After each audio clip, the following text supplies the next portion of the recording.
합격 해커스. 여러분 안녕하세요. 우리 24년도 국가직 9급 국어 해설 강의 시작하겠습니다. 일단 영역별로 문제가 어떻게 출제됐는지 보시면 문법에서 세 문항 나왔었거든요. 근데 23년도 작년 같은 경우에서 문법에서 두 문제 나왔었어요. 그래서 작년에는 표준어, 그다음에 한글 맞춤법 이렇게 두 문제가 나오고 이런 문법은 전혀 출제되지 않았던 데 비해서 올해 같은 경우는 단어의 종류, 그러니까 합성어랑 파생어 구별하는 문제가 나왔었죠. 그래서 이런 문법에 관련되는 문제 하나, 그 다음에 국어생활과 관련되는 표준어, 그 다음에 어법에 맞는 문장, 이렇게 해서 세 문제가 나왔었어요. 그리고 아마 문법 부분에서 이 단어의 종류를 묻는 문제에서 보통은 우리가 이렇게 수능형처럼 보기에다가 어떤 문법적 지식을 전달해주고 문제를 묻지 않았는데, 그러니까 우리 공무원 시험은. 근데 올해 같은 경우는 단어의 종류에 대한 어떤 배경 지식을 잠깐이나마 조금 주고, 사실은 문제 풀 때 별로 필요는 없었지만 그래도 어떤 보기를 제시하고 문제를 출제를 했죠. 이게 이제 아마 내년도 출제 경향의 변화, 출제 기조의 변화를 좀 반영한 문제라고 보여져요. 그 다음에 어휘 부분이 세 문제가 출제됐는데, 보통 어휘 부분은 한자 도금, 그 다음에 한자 성어, 그 다음에 작년 같은 경우에는 관용적 표현, 이렇게 세 문제가 나왔는데, 올해는 다이어, 문맥적 의미, 그 다음에 유의어, 그러니까 한자어에 대응하는 우리말, 고유어의 유의어, 그 다음에 한자어가 나오긴, 도금 문제가 나오긴 나왔는데, 아마 우리가 가장 싫어하는 문제가 한자 도금일 거야. 그리고 게다가 한자 도금이 그냥 단어로 출제되면 그 도금을 정확히 읽어야 되는 그런 어려움이 있는데 비해서 올해 같은 경우는 이 한자어가 이렇게 문맥 속에서 어울리는 한자어 이렇게 물었기 때문에 한자어 문제가 굉장히 좀 쉬웠지요. 그래서 결국 문법도 별로 어렵지 않았고 어휘 부분, 특히 한자 도금 같은 문제의 변별력이 별로 없었어요. 그래서 올해 시험은 역시 작년에는 비문학이 12문제 나왔었는데 올해는 문항 수는 좀 10문항으로 두 문제 줄어들었지만 추론적 독해와 관련되는 문제가 작년에는 두 문제였는데 올해는 5문제로 훨씬 증가했죠. 그치? 증가하면서 이 비문학이 가장 어려웠어요. 그래서 가장 이제 합격의 당락을 가르는 건 이 비문학. 게다가 비문학 문제가 굉장히 많고 또 추론적 독해 문제가 많고 그다음에 문제의 난도도 좀 올라갔기 때문에 아마 이 시간의 배분 에서의 어려움을 겪는 분들이 굉장히 많았을 거예요. 그거 결국 독해 실력이 얼마나 있느냐가 이제 합격의 당락을 국어 점수를 판가름하는 그 기준이 됐을 거고, 문학 같은 경우는 그냥 항상 나오던 대로 작년 같은 경우는 물론 고전 시조 나오고 고전 소설이 안 나오긴 했지만 작년에는 문학이 세 문항이었어요. 근데 올해는 네 문항. 보통 지방직도 이렇게 나오죠. 고전 문학 두 문제, 현대 문학 두 문제. 그런데 뭐 고전시가 정과정, 그다음에 뭐 현대시, 현대소설 별로 어렵지 않았는데 다만 이 고전 소설이 장화홍련전이 나왔는데 아주 세부네요. 그러니까 줄거리를 파악하는 문제 중에서도 세부 내용을 독해하는 그런 문제에 해당했어요. 그래서 이 문제가 아마 오답률이 가장 높았던 그런 문제였을 거예요. 근데 이제 이 장화홍련전 독해하는 문제도 시험장에서 딱 나오고 나면 어때요? 시험장에 나와서 집에서 시험지를 보면 정답. 너무 쉬워. 별로 어렵지 않아. 당연히 정답이고 3번이야. 이렇게 된 문제도 시험장에서 찾기는 좀 어려운.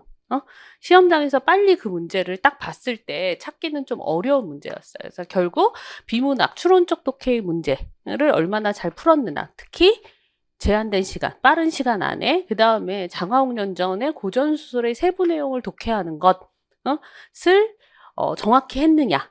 라는 게 가장 변별력 있는 문제였고, 이 부분에서 이제 국어 점수가 판가름이 날 것 같아요. 그래서 전반적인 난이도는 작년보다 어때요?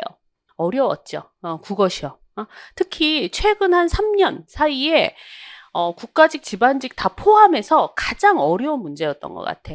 최근 들어서 국어 문제 같은 게 이제 공통과목 문제가 별로 어렵게 출제되지 않는 추세였는데 비해서 올해 같은 경우는 국어 문제가 꽤 고난도의 문제들이 섞여 있어서 어려웠던, 특히 시간.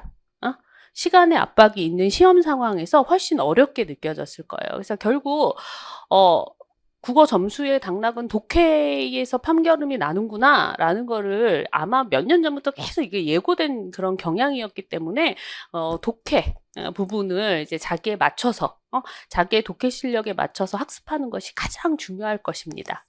그래서 1번부터 해석해 볼게요. 1번부터 해설해 보면은 1번 맥락에 따라 문장 배열하는 문제였죠. 그래서 약물 이 오남용되는 경우가 있다 그랬어. 그러니까 약물의 오남용에 대해서 얘기해. 그리고 나서 그 다음에 이어질 게 나냐, 라냐. 그치? 나가 와야 될까? 라가 와야 될까? 봐야겠지? 근데 아마 약물이 오남용된다. 그러고 나서 오남용의 정의. 응? 를 내리고 있죠. 오용과 남용의 정의를 내리는 문장이 나이고, 그 다음에 라는 약물을 오남용하면 신체적 피해, 정신적 피해. 를 입을 수 있다 그랬어. 그래서 라는 약물 오남용의 피해였어. 그러고 나서 사실은 라 다음에 반드시 뭐가 와야 돼요? 가가 와야 되지. 라 다음에는 반드시 가가 붙어 있어야 돼. 그래서 라와 가가 붙어 있는 게 2번과 3번일 거야. 그치? 왜냐하면 라는 약물을 오남용하면 이러이런 피해가 발생해요 라고 얘기하고 그 다음에 더구나 부연 설명하는 거지. 약물은 내성이 있어서 점점 피해는 커져요. 이렇게 얘기하는 거니까 라와 가가 약물 오남용의 피해에 대해서 얘기하는 것. 근데 특히 가는 라를 부연 설명하는 것. 그렇게 되죠. 그 다음에 다는 그러므로라는 접속어 나오면서 중심 문장이지. 그치? 이 피해에 대한 뭐야? 해결책이지. 그치? 해결책을 제시하면서 끝나죠. 그래서 아마 다가 맨 끝에 오는 거, 그 다음에 라와 가가 붙어 있는 것 하면 2번과 3번이 될 텐데, 그러면 이 3번은 왜 안 되냐? 라, 가로 이어진 다음에 약물 오남용의 정의를 내리는 나 문장이 오기는 어색하죠. 그치? 그러니까 정답이 몇 번? 2번이 됐죠. 그치? 그래서 정답은 2번이었고, 그 다음에 2번 문제 대화를 분석한 내용이라고 얘기하죠. 그래서 갑의 주장은 뭐야? 현대사회가 계급사회이다. 그치? 현대사회는 계급사회이다 라고 주장을 했어요. 그 다음에 을은 뭐라고 그래? 현대사회가 물론 고대나 중세만큼은 아니지만 그래도 어쨌든 빈부격차에 따라 계급이 나뉘고 그에 따른 불평등이 엄연히 존재하니까 현대사회도 계급사회라고 볼 수 있어 라고 얘기하죠. 그렇게 보면 갑과 을이 어때? 현대사회를 계급사회로 보고 있는 동일한 주장을 펼치고 있구나라는 걸 파악했어야지. 갑과 을이 동일한 주장이야. 그래놓고 병은 어때요? 현대사회를 계급사회라고 단정할 순 없어. 병의 주장이 어때? 갑과 을이랑 반대되는구나. 그러면 왜 계급사회라고 단정할 수 없느냐라는 거 보면 오늘날 각종 문화나 생활 방식 전체를 특정한 계급 논리만으로는 설명할 수 없다. 오늘날은 다양한 문화에 의해서 계급이 정해지는 거지 꼭 경제적인 것만으로 계급을 규정할 수는 없다. 따라서 현대사회는 계급사회가 아니다라고 주장했어요. 이 병의 주장에 대해서 갑이 현대사회가 문화가 다양한 것은 옳은 말이지만 그래도 그중에서 제일 중요한 건 뭐야? 경제라는 거지. 경제적 활동이 가장 중요하고 그렇기 때문에 경제적 계급 논리로 현대사회의 문화를 충분히 설명하고 규정할 수 있다. 그러므로 현대사회는 계급사회라고 볼 수 있다라고 얘기하죠. 그렇게 보자면 갑과 을이 동일한 주장을 하고 있어. 현대사회는 계급사회다. 그 다음에 병은 어때? 현대사회를 계급사회라고 볼 수 없다. 라고 주장하고 있죠. 병의 주장이 서로 반대되는 거지. 그렇게 보자면 1번 갑은 을의 주장 중 일부는 수용하고 일부는 반박한다? 동일한 주장을 하고 있지?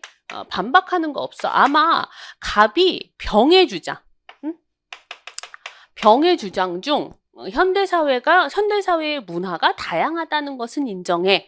근데 그 문화 중에서 가장 중요한 건 경제적인 거야. 이렇게 얘기하고 있지. 그래서 아마 병의 주장의 일부를 수용하고 반박한다라고 얘기해야 될 거야. 그 다음에 2번에 을의 주장은 갑의 주장과 대립하지 않죠. 둘이 모두 현대사회를 계급사회로 보고 있는 거지. 그 다음에 3번 답지에 보면 갑과 병은 상이한 전제에서 그러니까 상이한 전제인지 상이한 전제도 아니야. 병은 현대사회의 문화는 다양하다. 그러므로 경제적인 것만으로 계급을 논할 수 없다. 이렇게 얘기한 거고 그 다음에 갑은 뭐야? 현대사회의 문화가 다양하더라도 그중에 가장 중요한 건 경제적인 것이다. 이렇게 얘기해. 그러면 갑은 전제가 뭐야? 현대사회의 문화 중에서 가장 중요한 건 경제적 활동이다. 이렇게 얘기하는 거고 병은 아니다. 문화는 다양한 것이다. 그것을 모두 포괄해서 계급을 규정해야 된다. 이렇게 얘기하는 거니까 전제도 달라요. 여기서 이 전제라는 건 이유, 근거지, 근거. 그러니까 바탕에 까는 근거. 그다음에 유사한 결론이다. 아니지. 서로 대립되는 결론이죠. 그치? 갑과 병은 서로 대립되는 주장을 하고 있는 거니까. 그 다음에 4번에 병의 주장은 갑의 주장과는 대립하지 않지만 대립하죠. 그치? 그래서 정답이 몇 번? 2번이죠. 그치? 그래서 이런 문제도 실제로 별로 어렵지는 않은 건데 막상 다른 답지들은 막 복잡한데 2번은 어때요? 너무 간략하지. 그래서 정말 답이 2번인가? 막 이렇게 생각하기도 해. 근데 그렇지 않죠. 그치? 그러니까 우리 시험은 딱 한 문제당 뭐야? 1분이잖아, 1분. 그러니까 1분 안에 풀 수 있는 문제이기 때문에 게다가 요즘에 이제 올해 문제도 그랬지만 지문의 길이가 점점 좀 길어졌잖아요. 그러니까 답지를 막 그렇게 복잡하게 구성할 수 없어. 만약에 그렇게 구성해서 문제를 낸다고 하면 오히려 시간을 좀 더 줘야겠죠. 그치? 그래서 정답이 2번이었고 그 다음에 이제 3번은 표준어 규정이죠. 1번 허구헌 아니지. 기본형이 뭐야? 허구허다라는 단어는 없죠. 허구하다야. 그치? 그래서 허구한 날 이렇게 해야 되지. 여기서 허구하다는 날이나 세월 따위가 매우 오래되다. 이건 이제 아마 기출문제 풀다 보면 나왔던 단어야. 그 다음에 2번에 보시면 닭을 통째로 구우니까 할 때 통째 할 때 째가 뭐야? 전체. 모두 전체를 나타내는 전미사죠.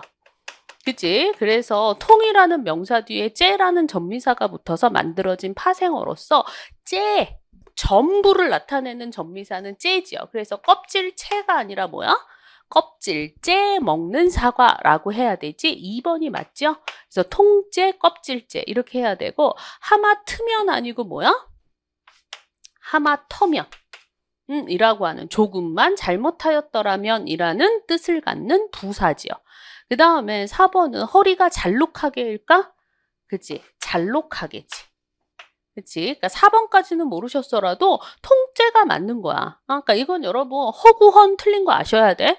그 다음에 하마트면 틀린 거 아셔야 돼. 그 다음에 잘록하단가 모음 조화를 지킨 건가 아니면 모음 조화가 파괴된 형태가 표준어인가 이걸 모르셨더라도 1번 3번은 틀리고 2번에 통째 껍질째 할 때 전미사는 채가 아니라 째라는 건 아셨어야지. 그러니까 정답이 2번이죠. 그래서 3번 표준, 모든 단어, 모든 표준어를 다 알면 좋겠지만 3개만 알아도 4번 같은 건 모르셔도 정확하게 통째구나 라는 걸 알면 하나를 정확하게 알으면 정답은 골라낼 수 있어요. 객관식 시험이니까. 그치? 그래서 정답 2번이었고 그 다음에 4번은 다이어의 의미를 묻고 있어요. 1번은 국어를 할 줄 안다, 7개 국어를 할 줄 안다 라는 건 뭐야? 능력이지, 능력. 기억. 그 다음에 이 두 사람은 서로 알고 지낸 사이다. 알고 지내다. 친분. 친분이 있다. 라는 뜻이죠. 네, 그 사람이 무엇을 하든 내가 알 바 아니다. 내가 관여할 바가 아니다. 내 관심이 아니다. 이렇게 넣어보면 다 맞지. 그치? 그래서 1, 2, 3번 다 맞죠? 근데 이제 4번은 어때? 4번은 나는 그 팀이 이번에 경기에서 질 줄 알았다. 이거는 판단하다, 정했다.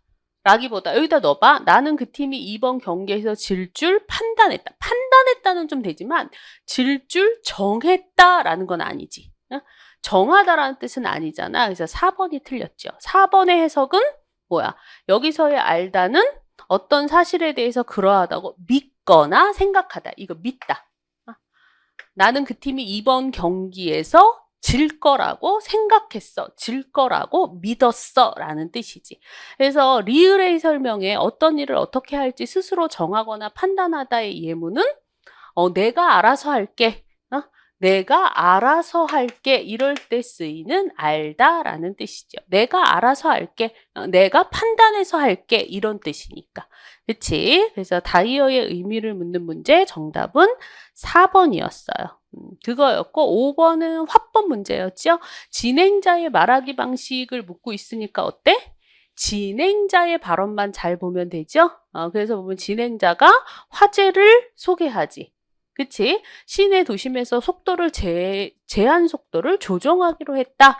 그러니까 이제 강 교수가 인사를 하고 그 다음에 구체적으로 설명해달라 바뀐 제도를. 그러니까 강 교수가 설명했지요. 그러면서 이제 진행자 얘기하고 강 교수가 그것의 효과까지 설명했어. 그 다음에 이제 진행자가 그런데 일각에서는 효과가 미비하고 오히려 교통체증 대기오염을 유발할 것이라고 반대한다. 이에 대해 말씀해 주시겠어요? 이 발언이 어때? 3번이죠. 상대의 주장에 대한 이견. 그지? 교통체증 대기오염. 그에 대한 의견을 요청하죠. 그러니까 강 교수가 그렇지 않아요. 라고 얘기하면서 통계 자료. 를 인용하지요. 그러니까 진행자가 그러니까 속도를 10km 낮출 때 2분 정도 늦어지는 것이 인명사고 예방과 오염물질 감소를 충분히 감수할 만한 시간이라는 말씀이시군요. 상대방 교수가 제시한 통계 수치의 의도를 자기 나름대로 어때? 풀어서 다시 한번 설명해 준 거지. 진행자의 요 발언이 그거였고 그 다음에 강 교수가 맞다라고 얘기하고 그 다음에 어때? 진행자가 교통사고를 줄이고 보행자 안전을 확보할 수 있는 점, 교통체증의 유발을 미비할 것인 점, 환경오염 어쩌고 저쩌고 얘기하면서 상대방의 견해를 어때? 요약해 주죠. 그러면서 제가 말한 게 맞습니까? 자신이 이해한 바가 맞는지를 확인하고 있지. 그래서 2번도 맞죠. 그러고 보니까 1, 2, 3번이 다 맞고 4번이 상대방이 설명한 내용을 뒷받침할 수 있는 자신의 경험은 나타나지 않았지.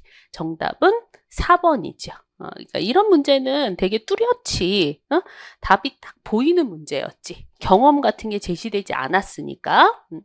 그거였고 6번이 단어의 종류. 그래서 보니까 어떤 구성을 두 요소로 쪼갰을 때 이것을 직접 구성 요소라고 하는데 어근과 어근이 결합하면 합성어. 그치? 여기서의 어근은 뭐예요? 실질 형태소지. 그러니까 실질 형태소 두 개가 결합한 건 합성어이고 이 어근의 접사라는 뭐야? 형식 형태소죠. 형식 형태소가 결합한 단어를 파생어라고 한다라고 단어의 종류에 대한 배경 지식을 제공하고 있는데 이거 뭐 몰라도 문제 풀 수 있었죠? 1번에 보시면 지우다라는 어근. 지우다라는 동사의 어간이 어근이 된 거지. 여기에 개라는 뭐야? 도구. 도구의 뜻을 가지면서 지우다라는 동사를 명사로 만들어주는 전미사가 붙은 파생어죠. 새파랗다는 어때? 파랗다 앞에 새. 강조해 주는 거지. 매우라는 뜻을 더해주는 접두사가 붙은 파생어죠. 그래서 정답이 1번이지. 그래서 지우개와 새파랗다가 둘 다 파생어. 그에 비해서 2번의 조각배는 어때? 조각 플러스 배. 어근과 어근. 명사 어근이 결합된 뭐야? 합성어죠. 그치? 그 다음에 드높이다는 드라는 접두사가 붙어서 높이다.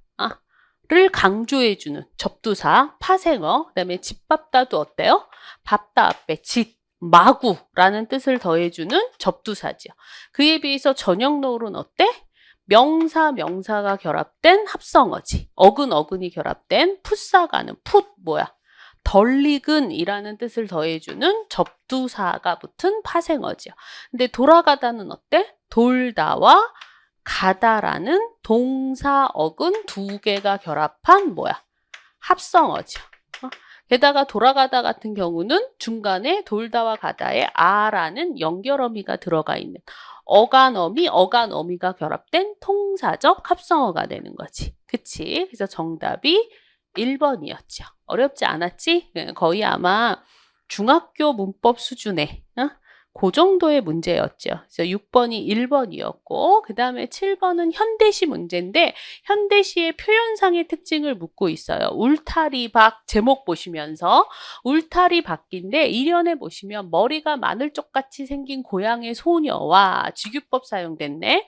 한여름을 알몸으로 사는 고향의 소년과 소년 그 다음에 같이 낯이 설어도 사랑스러운 들길이 있다. 사랑스러운 들길이래. 그러니까 결국 고향의 소년, 소녀 굉장히 어때?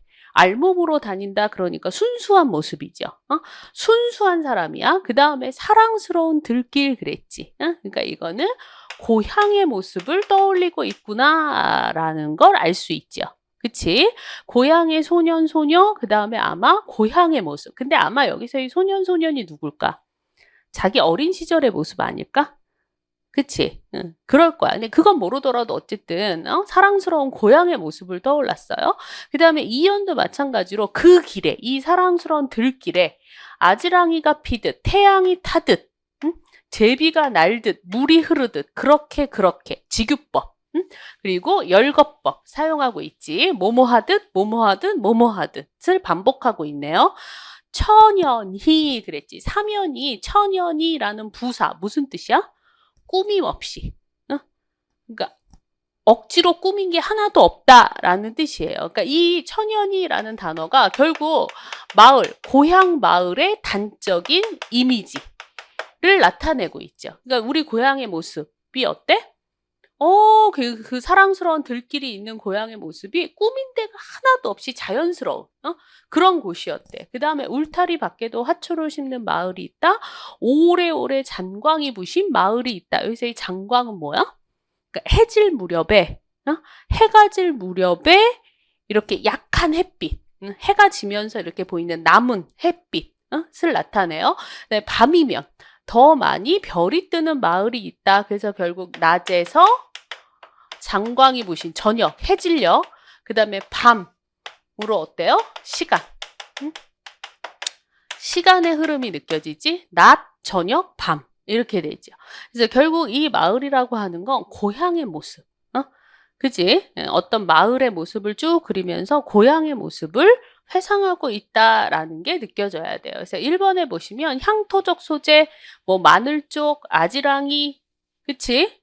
뭐 별, 공간의 풍경, 들길, 의 풍경을 묘사하고 있죠. 유사한 문장의 구조를 반복하여 뭐뭐하듯 또 반복하고 있고 마을이 있다 반복하지 운율 조성하고 있죠. 화자를 표면에 나타내요. 그랬지. 우리가 화자가 표면에 나타난다는 건 무슨 뜻이야? 그치. 시에 나라는 대명사 혹은 우리라는 대명사가 나타나는 거예요. 근데 여기서는 물론 자기의 모습일지도 모르지만 여기서는 뭐라 그랬어? 소년, 소녀. 이렇게 얘기하고 있잖아. 그치? 그러니까 나나 우리라는 대명사가 없기 때문에 화자가 표면에 나타나지 않는 거지. 그러니까 겉으로 화자가 드러나지 않는 시예요. 그리고 게다가 고향에 대한 상실감인가? 지금 고향을 잃어버렸나? 아니지. 그냥 아주 내 꿈속에서 되게 이상적인, 나에게 되게 이상적인 공간이었던 고향의 모습을 회상하고 있는 거지. 그러니까 상실감과는 거리가 멀지요. 그 다음에 아마 하나의 시어를 독립된 연으로 구성한 건 천연히. 사면에 천연히. 그래서 주제의식을 강조하고 있다는 건 이 천연이라는 단어 속에 고향 마을의 단적인 이미지가 나타난다라는 거지. 그래서 정답이 몇 번? 3번이었죠. 그치? 그거였고 그 다음에 이제 8번에 비문학 문제 추론적 독해 묻고 있죠. 진화에 관해 특히 오해되는 측면이 있다. 진화에 대한 오해. 첫째, 인간의 행동은 철저하게 유전적으로 결정되어 있다는 생각이다. 이게 오해래. 그러면 결국 인간의 진화는 유전만으로 결정되는 것은 아니야 라는 얘기를 하려고 하겠죠. 그치? 그래서 읽어보면 결국 진화라는 건 유전적인 성향과 이러한 적응 성향을 발달시키고 활성화하게 되게 하는 환경이 상호작용한 것이다. 유전과 환경이 상호작용한 것이다 라는 거. 그 다음에 두 번째 오해가 뭐래요? 진화가 최적의 적응 방식이라는 생각이다. 그럼 결국 뭐야? 인간의 진화 과정이 최적의 적응 방식을 선택한 것이 아닐 수 있다라는 얘기를 하겠지. 이제 가령 예를 들었지요. 이건 아마 첫째, 둘째까지만 보고 가령 뒤는 그냥 안 읽고 넘어가셨어도 상관없어요. 어쨌든 가령 뒤는 예를 든 거니까. 그래서 진화 개념에 대한 오해 두 가지를 소개하고 있어요. 그랬을 때 적절한 것을 고르는 거야. 1번, 인간의 행동은 환경은 영향으로, 마음은 유전으로, 환경과 마음 이렇게 나누어서 설명했나요? 아니지. 그래서 인간의 진화라는 건 결국 환경과 유전이 상호작용한 것이다 라고 얘기했지. 그 다음에 이번에 우리에게 주어진 상황의 복잡도가 클수록 인지 전략의 최적화가 일어난다? 인지 전략의 최적화가 항상 일어나는 것은 아니다 라고 얘기했지. 이게 이제 두 번째 진화 개념에 대한 오해. 최적의 적응 방식은 아니야 라고 얘기했는데 최적화가 이루어진다? 아니죠. 3번에 보시면 같은 조상을 둔 후손이다. 같은 조상을 뒀다라는 건 뭐야? 동일한 유전 정보를 공유하고 있는 거지. 근데 환경에서 얻은 정보가 다르면 행동은 다르게 나타날 수 있다. 3번이 정답이네요. 왜냐하면 진화라는 건 유전과 환경의 상호작용이니까. 그치? 그 다음에 4번에 보시면 조상의 유전적 성향보다 환경이 우선적으로 결정한다. 진화에서 아니지. 유전과 환경이 우선적이 아니라 상호작용하는 것이다 라고 얘기했으니까 정답 3번이죠. 그치?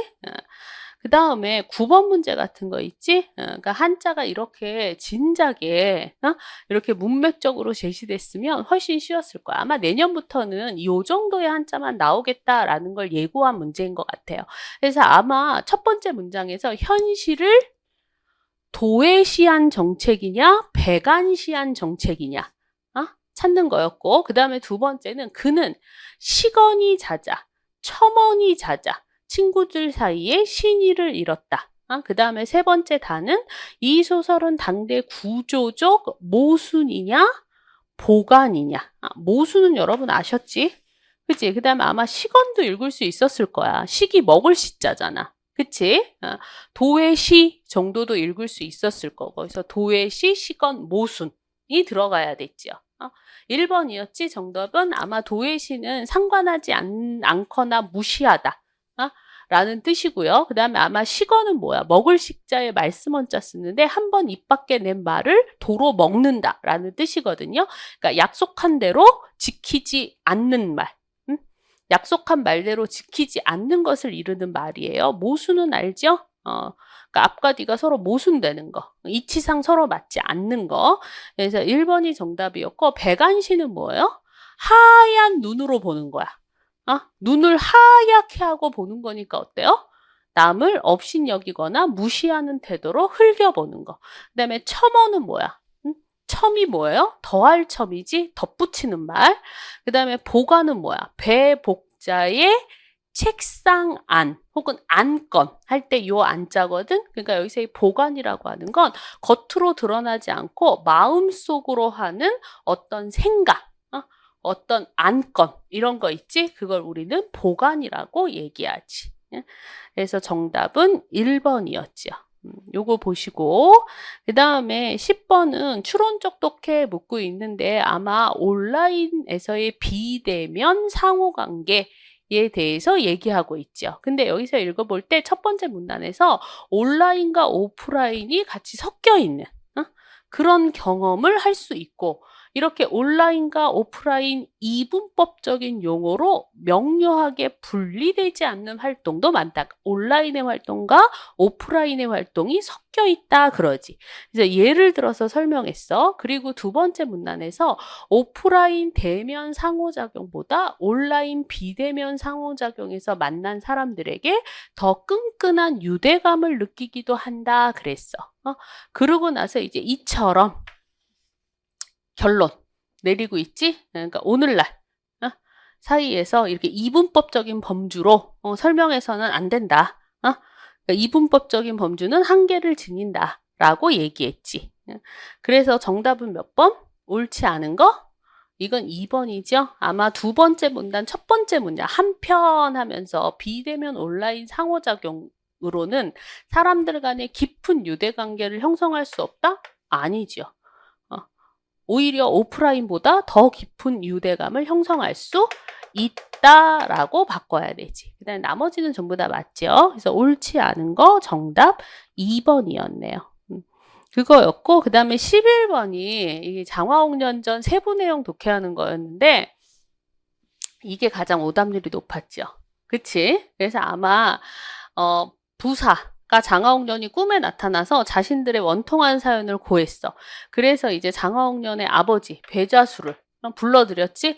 그리고 부사가 딸들이 무슨 병으로 죽었냐라고 묻잖아요. 근데 이것도 이제 4번 답지에서, 스스로 목숨을 끊은 이유가 뭐냐라고 질문했다. 이렇게 얘기하지.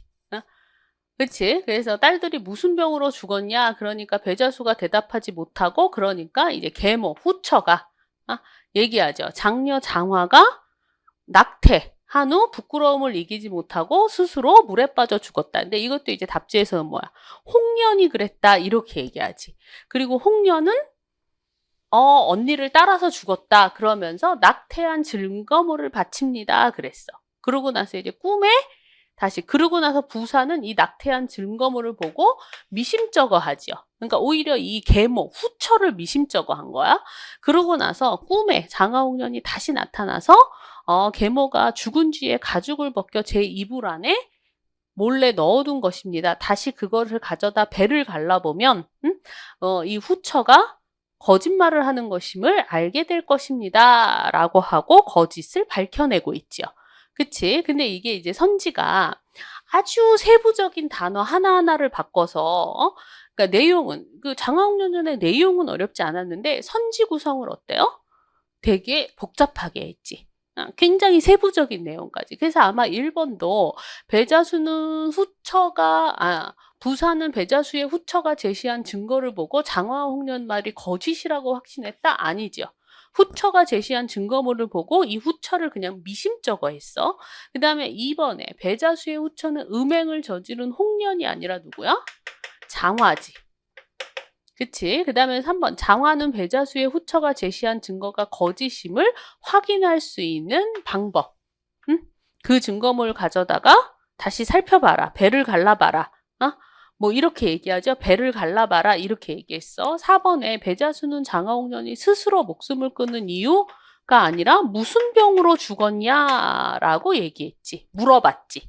그치? 그래서 정답이 3번이죠. 이게 가장 오답률이 높았어요. 아마 2번도 헷갈렸을 거고 1번만 안 헷갈리고 오답률이 2번도 있고 4번도 있었어. 그치? 2번, 4번 이렇게 골고루 퍼져 있는 그런 문제였어요. 그래서 아마 소설의 독해도 완전 세부 내용까지 좀 자세히 해야 됐던 그런 문제였고, 그 다음에 12번은 내용의 일관성 파악하는 건데, 다음 문장이 들어가기에 적절한 곳이 뭐냐? 그래서 나라가 위기에 닥쳤을 때 제 몸을 희생해 가며 나라를 지켰어. 근데 역사책에 이름 한 줄 남기지 못한 이들, 역사책에 남아있지 않은 사람들의 모습이 이순신의 일기에서는 뚜렷하게 기록된 것이다. 이 문장이 들어갈 곳이 어디예요?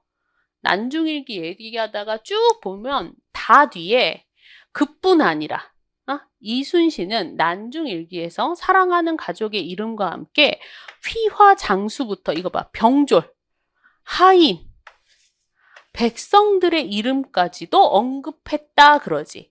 그래 놓고 난중일기의 위대함은 여기에 있다. 난중일기의 위대함이 여기에 있다는 건 뭐야? 이렇게 병졸, 하인, 백성들의 이름까지 언급한 것 사이에 뭐가 들어가야 돼? 이거지.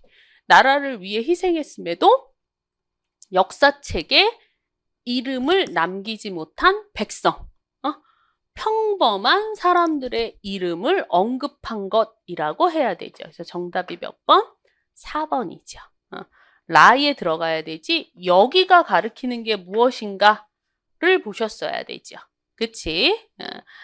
그래서 정답은 4번 이었던 거고, 그 다음에 13번은 현대소설 소설가 구보 씨의 일일 묻고 있어요. 근데 이건 아마 조금만 좀 국어 공부를 문학까지 꼼꼼히 하신 분들은 소설가 구보 씨의 일일이 뭐 공무원 전체, 국가직은 아니더라도 다른 직렬에도 여러 번 시험에 나왔었고, 이 소설가 구보 씨의 일일의 특징이 구보가 머릿속으로 어때?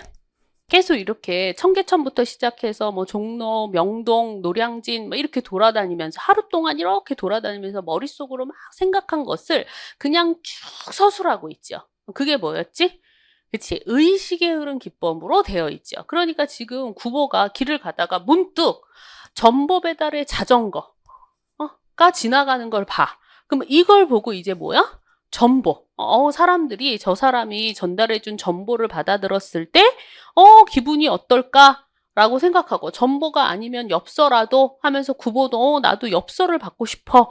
그러지. 근데 엽서를 받아본 지 너무 오래됐어. 그러면서 서울에 있지 않은 모든 친구. 그러면서 전보, 엽서, 그 다음에 친구. 벗들을 생각하죠. 그러다가 보면 다방 한 구석진 탁자에서 구보는 벗들에게 편지를 쓰죠. 그치? 그래 놓고 또 뭐 해? 지금 이거 온갖 벗들을 떠올리다가 뭐 만족한 웃음을 입가에 띠며 이것은 한 개의 단편소설 결말로는 비속하지 않다. 단편소설의 결말. 어떤 단편소설의 결말을 지을까? 뭐 이런 생각. 소설로 튀죠. 그치? 그렇게 보니까 얘는 연상작용. 전보 배달부의 자전거를 본 후에 그것을 떼워 전보, 엽서, 뭐 친구, 그다음에 뭐 단편소설 연상작용에 의해 구보라고 하는 주인공의 생각이 쭉 연속되고 있죠. 이런 기법을 우리 뭐라 그래? 의식의 흐름 기법이라고 얘기하지. 그치? 이 의식의 흐름 기법은 그냥 인물의 생각을 머릿속에 떠오르는 대로 막 하는 거잖아. 그래서 여러분들 이렇게 말도 안 되는 소리 막 짓거릴 때 친구가 뭐라 그래? 의식의 흐름대로 얘기하냐? 뭐 이런 말 하잖아. 그러니까 이 의식의 흐름 기법이라고 하는 건 비논리적이에요. 비논리적으로 쭉 서술하는 거야. 그러니까 대표적인 소설이 이 소설가 구보 씨의 일일, 혹은 이상의 날개, 뭐 오상원의 유해 같은 소설들이 의식의 흐름 기법으로 구성되어 있죠. 정답이 3번이죠. 나머진 다 틀렸지. 그래서 서술상의 특징 물었었고, 그 다음에 14번은 배회, 무진장, 경청, 명기라고 하는 한자어야. 이 한자어에 대응하는 고유어, 유의어. 그치? 유의어를 바꿔보라는 거지. 배회하다, 돌아다니다. 무진장하다, 무진장하다라는 건 뭐야? 다함이 없다. 끝이 없이 많다라는 뜻이지. 다함이 없다라는 뜻이야. 근데 이 산의 광물 자원은 무진장하다라는 건 다함이 없이 많다라는 뜻인데 여러 가지가 있다라는 건 아니지. 아마 여러 가지가 있는 건 각종이라는 단어일 거예요. 이 산은 각종 광물 자원이 뭐 매립되어 있다 이렇게 해야 될 거야. 그치? 그래서 2번 틀렸지? 나머지는 경청, 귀를 기울여 듣다, 명기하다, 밝혀서 적다라는 뜻이지. 그래서 정답은 2번. 이었고, 그 다음에 이제 15번이 고전시가 문제였는데, 정과정이라고 하는 형식상으로는 향가처럼 생긴 고려의 노래, 향각의 여요였고, 그 다음에 내용상으로는 뭐예요? 내 님을 그리자와 운이 나니 할 때 이 님이 누구야? 임금이지. 그치? 그래서 정서가 유배 가서 지은 노래죠. 그래서 충신 연주지사의 효시가 되는 노래죠. 그래서 내 님을 그리워하며 우니 산 접동새난 비슷하여이다. 그래서 나도 울고 산 접동새도 울고. 그래서 산 접동새에 자신의 감정을 이입한 거지. 그래서 감정이입의 기법 나오고 아니시며 거칠으신 달 아으 아니며 거칠으신 거짓인 줄 거짓인 줄 잔얼효성이 아라시니이다. 내가 유배올 만한 잘못을 안 한 것을 잔얼효성 지는 달 새벽별이 아라시니이다 알 것입니다. 그러지. 그래서 이 잔얼효성은 뭐예요? 일종의 천지신명이죠. 그 다음에 넋이라도 님을 연대하져라. 벽이더시니 뉘러시니까 우기더니가 누구입니까? 내가 유비올 만한 어떤 잘못을 저질렀다고 우긴 사람이 누구입니까? 과도 허물도 천만 없소이다. 자신의 결백을 호소하죠. 그지? 지금 정서는 유배지에 왔는데 나는 유배 온 게 어때? 억울한 거야. 그러니까 나는 과도 허물도 천만 없어. 말인말이신저 무사람들의 참소다 이렇게 해석하지. 그러니까 여러 사람들이 나를 참소, 모함한 거다. 스르뿐더, 슬프구나. 님이 나를 하마, 님, 임금이 나를 하마, 벌써 네 자신이니까 잊으셨습니까? 서리적 표현 나오죠? 의문형. 그 다음에 아소니마. 이 마지막에 낙구의 아소라는 감탄사 때문에 얘가 마치 뭐야? 식구체향가의 형식과 유사하다 그러지. 아소니마 도람들으샤 다시 들어서 괴우셔셔 사랑해 주소셔 하지. 그치? 그래서 1번에 자연물을 통해 접동새 접동새를 통해 화자의 처지, 지금 울고 있는 거, 님을 그리워하며 울고 있는 화자의 처지가 나타나고 있고, 천상의 존재라는 건 뭐야? 잔월효성이지. 잔월효성을 통해 자신의 결백을 나타내고 있죠. 그 다음에 서리적 표현, 님이 나를 하마 네 자신이니까 이러지. 화자의 정서를 부각하고 있고, 아마 4번에 큰 숫자를 활용해서 과도 허물도 천만 없소이다. 그러니까 큰 숫자 천이 나오는 건 맞을 거야. 천만 없소이다 그러니까. 근데 이게 님을 향한 화자의 그리움이 아니라 뭐야? 과도 허물도 천만 없소이다. 전혀 없다 이런 거니까 자신의 결백함을 강조하고 있는 거지. 그래서 4번이 틀렸죠? 큰 숫자를 활용한 것은 맞지만 그것에 대한 효과가 틀린 거지. 그래서 정답은 4번이었고 그 다음에 16번은 여러분 추론적 독해 묻고 있는데 새의 몸에서 테스토스테론이 번식기 때 나타난대. 그치? 근데 이 테스토스테론이 나타나는 양상이 새의 종류에 따라 다르다 그랬어. 그래 놓고 2번째 문단에 노래 참새 수컷. 그지? 번식기가 되면 암컷을 꼬셔야 되니까 암컷의 마음을 얻어야 되니까 호르몬의 수치가 점점 높아져. 그러고 나서 테스토스테론 수치가 수정이 이루어질 때까지 계속 높아졌다가 수정이 이루어지면 수컷은 곧바로 새끼를 돌봐야 하기 때문에 그 수치가 조금 떨어져. 그치? 높아졌다가 떨어지고. 그지? 그 다음에 새끼가 커서 둥지를 떠나면 수컷은 더 이상 양육을 하지 않아도 되니까. 그치? 테스토스테론 수치가 더 떨어져. 그리고 번식기가 끝나면 아예 분비되지 않는다 그러지. 그치? 그러니까 높아졌다가 양육을 할 때 좀 떨어졌다가 새끼들이 떠나고 나면 떨어지고 번식기가 끝나면 분비되지 않고 이렇게 되죠. 그러면 아마 2번째 문단을 보고 나서 그 다음에 3번째 문단은 다른 새잖아. 그치? 검정기 찌르레기. 그러니까 2번째 문단까지 보고 1번이랑 2번 답지를 보셔야 됐죠. 그치? 그래서 1번에 보시면 노래 참새 수컷은 번식기 동안 테스토스테론의 수치가 새끼를 양육할 때보다 양육이 끝난 후에 높게 나타난다? 아니지. 응? 양육이 끝나면 어때요? 응?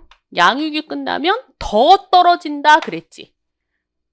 그치? 그리고 나서 번식기가 끝나면 분비되지 않는다 그랬으니까 끝난 후에 낮게 나타난다라고 해야죠. 그래서 1번이 틀렸죠?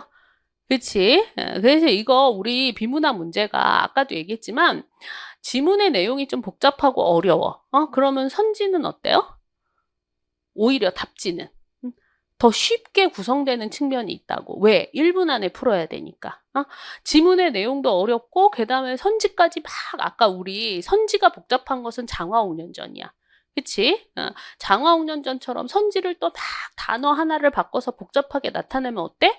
그러면 1분에 풀기가 너무 힘든 거지. 그치? 정답은 1번이었어요. 그리고 나머지는 사실은 안 보고 넘어갔어도 되지. 그 다음에 2번도 보시면 번식기 동안 노래 참새 수컷의 테스토스테론의 수치는 암컷의 수정이 이루어지기 전보다 이루어진 후에 낮게 나타나죠. 그치? 이루어지면 그 다음에 이제 양육을 해야 되니까 그렇게 되고 검정기 찌르레기는 번식기가 되면 올라갔다가 암컷이 수정한 이후부터 번식기가 끝날 때까지 떨어지지 않는다 그랬지. 떨어지지 않고 계속 유지되나 봐. 왜냐하면 이 검정기 찌르레기는 어때요? 새끼를 키우지 않는 거지. 새끼를 돌보지 않고 그냥 떠난다는 거지. 다른 암컷을 찾아서. 그러니까 3번도 맞죠? 테스토스테론의 수치가 떨어지지 않는 거. 그리고 4번에 보시면 아마 노래참새 수컷과 검정기 찌르레기 수컷 모두 번식기 때 뭐가 나타나? 테스토스테론의 수치. 테스토스테론이라고 하는 호르몬이 암컷의 마음을 얻기 위해 나타나는 거니까. 그래서 정답이 1번이죠. 그래서 1번까지 두 번째 문단 보고 넘어가셨어도 된 거지. 이걸 계속 끝까지 보고 있으면 어때? 좀 시간 낭비인 거지. 시간이 아까웠던 거야.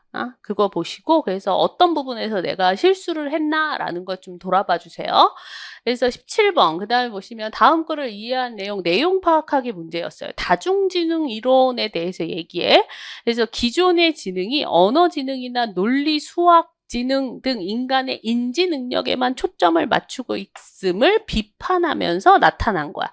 그러니까 다중지능 이론은 아마 기존의 지능 이론에서 강조하는 언어지능, 뭐 논리, 수학지능 같은 인지 능력 플러스 뭐야?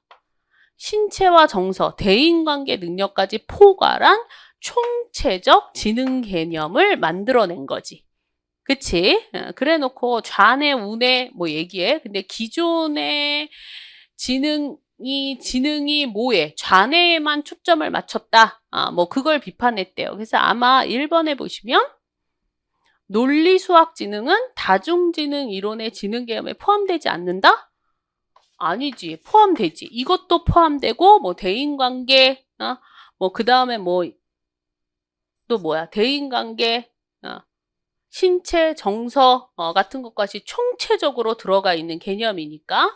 그 다음에 아마 3번도 보시면 다중지능 이론에서는 인간의 우뇌에서 담당하는 능력에 관련된 지능보다 좌뇌에서 담당하는 것을 주목한다. 좌뇌, 논리, 수학 혹은 언어지능을 담당하는 것. 이거는 기존의 지능 이론, 기존의 지능 이론에서 강조하는 거죠.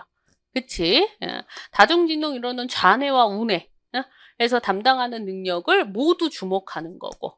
그 다음에 그런데 두 번째 문단부터는 다중지능 이론에 대한 비판적인 연구자들의 견해. 그래서 보니까 첫 번째는 뭐야? 새로운 지능의 종류가 기존 지능 이론에서 주목했던 지능의 종류와 상호 독립적일 수 있는가 그러지. 그지? 두 개의 지능 사이에서는 상관관계가 있고, 그 다음에 다중이라는 개념이 성립하지 않는다. 그러므로, 그치? 독립적으로 존재하지 않는다는 거야. 그 다음에 다중지능을 정확하게 측정할 수 있는 도구가 만들어질 수 있겠는가에 대한 회의적인 견해를 갖고 있다. 그러지. 그래서 2번 답지에 보시면 대인관계의 능력과 관련된 지능, 이 관계의 능력과 관련된 지능을 결국 다중지능 이론이 강조하는 거죠. 이 지능을 정확하게 측정할 수 있는 도구 개발에 대해 회의적인 사람들이 있지. 그치? 그래서 정답이 몇 번이야? 2번이네요. 2번이 맞는 말이었고 그 다음에 4번도 어때? 다중지능 이론에 대한 비판적인 연구자들은 인간의 모든 지능의 영역이 상호 독립적이야? 아니죠. 상호 독립적이지 않다 그랬지. 그치? 상호 독립적이지 않다라는 이유에서 다중의 개념이 성립하지 않는다라고 주장하죠. 그래서 정답이 몇 번? 정답이 2번이었죠. 그래서 여기까지가 17번이었고 그 다음에 18번은 어법상 수정할 필요가 있는 것은 그러지. 기후위기는 날이 갈수록 심각해지고 있다. 기후위기가 심각해지고 있다. 주어와 서술어 호응하고 있죠. 그 다음에 니은, 우리의 삶을 지속적으로 위협하는 이러한 기상재해 앞에서 뭐 괜찮지? 그치? 그래 놓고 그 다음에 디귿, 국가 정책의 수립과 국제협약을 체결하기 위해 힘을 기울여야 한다 그랬어. 디귿 보시면 디귿이 신재생 에너지와 관련하여 국가정책 수립과 과라는 접속사가 들어가 있는 병렬 구문이거든요. 그러면 과라고 하는 접속사가 들어가 있는 병렬 구문은 앞절과 뒷절의 형태가 어때? 대등해야지. 그지? 근데 얘는 신재생 에너지와 관련하여 국가 정책 수립과 국제협약을 체결하기 위해 힘을 기울여야 된다 그랬는데 이걸 대등하게 고치려면 아마 국가 정책을 수립하고 국제협약을 체결하기 위해 이렇게 바꿔주는 게 맞을 거야. 아마 이렇게 되어 있으면 국제협약을 체결하다 국가정책 수립, 서술어. 서술어가 너무 많이 생략되어 있는 꼴이 되는 거야. 그치? 서술어가 병렬 구문에서 너무 많이 생략되어서 이 병렬 구문이 서로 대등한 구조가 되지 못한 문장이지. 그래서 정답이 3번이죠. 그래서 국가 정책을 수립하고 국제협약을 체결하기 위해 힘을 기울여야 한다. 이렇게 고쳐주는 게 맞을 것이고 아마 그냥 서술어는 안 하더라도 앞뒤를 대등하게 고치려면 국가 정책 수립과 국제협약 체결을 위해 그치? 이 정도로 바꿔줘야 될 거야. 근데 아마 첫 번째로 바뀐 게 가장 우리말다운 그러니까 서술어를 부당하게 많이 생략하지 않는 그런 형태일 거예요. 그래서 3번이 정답이었고 3번이 이제 어법상 수정해야 될 그런 문장이었고 4번은 만시지탄 시간이 늦음을 탄식하는 거지. 시기가 늦음을 탄식하는 거. 만시지탄일 수는 있겠으나 지구가 파국으로 치닫는 것을 막을 기회는 아직 남아있다. 파국으로 치닫다. 일종의 관용적 표현으로 뭐예요? 어떤 일이나 사태가 잘못된 방향으로 매우 빠르게 진행되다를 뜻하지. 그치? 그래서 파국으로 치닫다라는 표현도 어때? 괜찮은 표현이죠. 그래서 정답이 몇 번? 3번이었어요. 그랬고 그 다음에 이제 19번, 20번. 아마 19번 문제가 비문학 쪽에서는 가장 어때? 가장 어려운 문제였죠. 가장 난이도 있는 문제였어. 그래서 보면 독자는 글을 읽을 때 생소하거나 이해하기 어려운 단어를 주시하게 되는데 이때 눈동자가 어때? 고정되죠. 그리고 고정과 고정 사이에는 이동. 단어를 건너뛸 때는 도약이 나타난다 그랬어. 그래서 고정이 관찰될 때 의미를 이해하려는 시도가 이루어지고 이동이나 도약에서는 의미를 이해하려는 시도는 관찰되지 않는 거지. 그래서 이를 바탕으로 K 연구진은 동일한 텍스트를 활용하여 읽기 능력 하위 집단, 그 다음에 평균 집단, 내 실험을 했어. 그랬더니 독서 횟수는 1에 시간은 제한하지 않았대. 그 결과 눈동자의 평균 고정 빈도에서 A집단이 하위 집단, 그 다음에 B집단이 평균 집단이야. A집단은 B집단에 비해 2배 많은 수치를 보였다. 그러니까 고정 빈도에서 A집단은 B집단에 대해 2배 많은 수치를 보였다라는 건 눈동자를 고정하는 게 하위 집단이 10번 했다라고 한다면 B집단은 5번 했다라는 거야. 그렇게 보자면 어떤 모르는 단어에서 의미를 이해하려는 시도를 A집단이 더 많이 한 거지. 이 얘기는 모르는 단어가 어때? A집단, 하위 집단이 더 많았던 거죠. 그러니까 모르는 단어가 많으니까 이게 뭐지? 라고 눈동자를 고정하는 빈도가 더 많았던 거지. 그런데 총 고정 시간을 총 고정 빈도로 나눈 평균 고정 시간. 결국 빈도는 하위 집단이 더 많았는데 이 고정 시간은 B집단이 A집단에 비해서 더 높게 나타났다라고 얘기하죠. 그러면 시간과 빈도가 어때? 반비례한 거야. 시간과 빈도가 그래 놓고 그러니까 읽기 능력이 평균인 독자에 비해 읽기 능력이 부족한 독자는 난해하다고 느끼는 단어들이 어때요? 더 많은 거지. 더 많은 거야. 그러니까 고정의 빈도, 눈동자를 고정하는 빈도가 더 높았던 거지. 2배 많았다 이랬으니까. 근데 시간은 더 덜 썼다라는 건 뭐야? 난해하다고 느끼는 각각의 단어를 이해하는 과정에 들이는 평균 시간은 더 적은 거죠. 그치? 응? 그러니까 아주 뭐 정확한 상관관계는 우린 모르더라도 어쨌든 1번과 2번을 먼저 비교했어야 되고, 고정 빈도가 2번 많았다 이러니까, 2배 많았다 이랬으니까. 그리고 이 고정 빈도와 시간이 어때? 반비례했죠. 그치? 그러니까 2번처럼 더 많고 평균 시간도 더 많다라는 건 틀리지. 정답이 몇 번? 1번이죠. 이거 3번, 4번 답지까지 볼 필요 없어. 그러니까 여러분은 1, 2, 3, 4 모든 답지를 다 보면서 문제를 풀겠다라고 접근하시면 이제는 안 돼요. 비문학 문제가 너무 많아졌으니까. 비문학 문제가 많아지면 어때? 시간이 많이 걸리는 건 어쩔 수 없는 거거든. 그치? 그래서 정답이 1번이었어요. 그 다음에 마지막 20번 문제는 채식주의자를 5가지로 나눴어. 완전 채식주의자, 그 다음에 페스코 채식주의자, 그 다음에 남은 3가지는 고기와 생선은 모두 먹지 않대. 고기와 생선은 안 먹는 거야. 근데 유제품과 달걀 중 어느 것을 먹느냐로 결정된다. 이들의 명칭은 우유를 의미하는 락토, 달걀을 의미하는 오보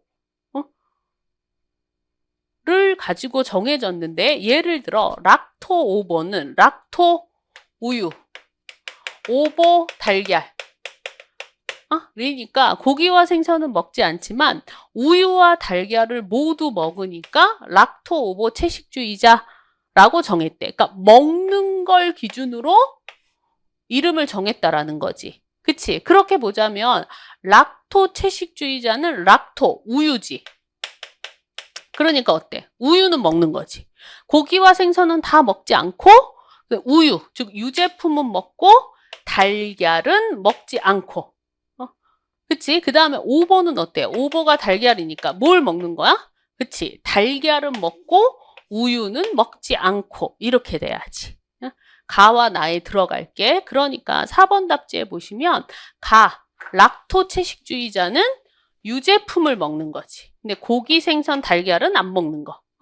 그 다음에 나의 오보 채식주의자는 달걀은 먹고 고기, 생선, 유제품은 먹지 않고 라고 들어가야 되죠. 정답이 몇 번? 4번이었지. 그치? 이건 오히려 여기 빈칸에다가 쓰고 나서 써보고 나서 얘는 유제품을 먹는 애고 얘는 달걀을 먹는 애구나. 2개 서로 대립되는 거 해보시고 답지를 찾으시면 되죠. 그래서 정답이 4번이었죠. 그래서 여기까지 좀 해설 빨리 해서 마치고요. 여러분 1년 동안 수고하셨고 이제 남은 또 지방직이 있으니까 국가직 점수에 너무 연연하지 마시고 끝까지 지방직까지 최선을 다해 주세요. 여러분 수고하셨습니다.